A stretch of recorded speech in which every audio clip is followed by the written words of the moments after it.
I watched in horror as my autistic brother completely ruined his reputation, and I've never been prouder. My brother has autism, and because of this, our mother sheltered him throughout his childhood and teenage years. He wasn't allowed to watch films rated above 13. He wasn't allowed to be friends with normal kids, and was in general forced to stay inside his special bubble. And so, he came into adulthood as a man-child who couldn't function. He wasn't a bad person, though. He just didn't understand how the world worked. He never learned any simple tasks like how to clean or cook or turn the washing machine on. I still don't know why our mom decided he was mature enough to live by himself, but she very quickly realized that was a bad idea. He almost set the apartment on fire on his first day living alone because he left a cardboard box on the heated stove.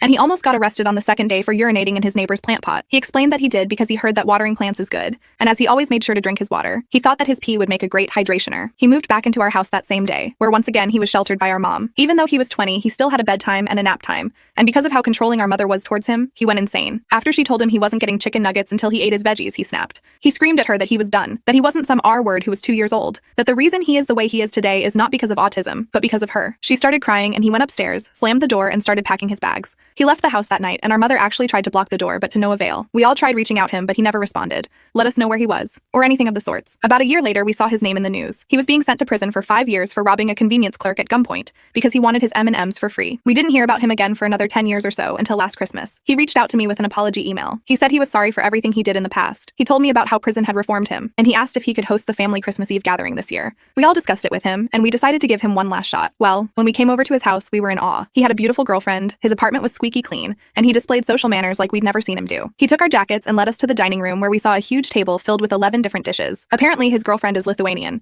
and in Lithuania, it is a tradition to serve 11 dishes on Christmas Eve. They cooked it together for us. They were so nice and polite too the whole evening, and I really couldn't recognize him. But then, the thing that really turned his reputation around happened. My sister started choking on an underchewed piece of burger. Nobody in the family noticed, but my brother did. He ran over to her and started performing the Heimlich. She started retching, and only then did the rest of us notice what was going on. The burger piece flew out of her mouth and ended up striking my mother's Christmas dress and staining it. She actually tried to get annoyed at him, but my sister piped up at her. He just saved your daughter's life and you're mad about a dress. I could sense an argument was about to start, but then my brother de-escalated it. He told my mother he would pay for the cleaning fees because he had more than enough money to, and hugged my sister telling her he's glad she's okay. He showed us all up that day and proved to all of us that we were completely wrong about him.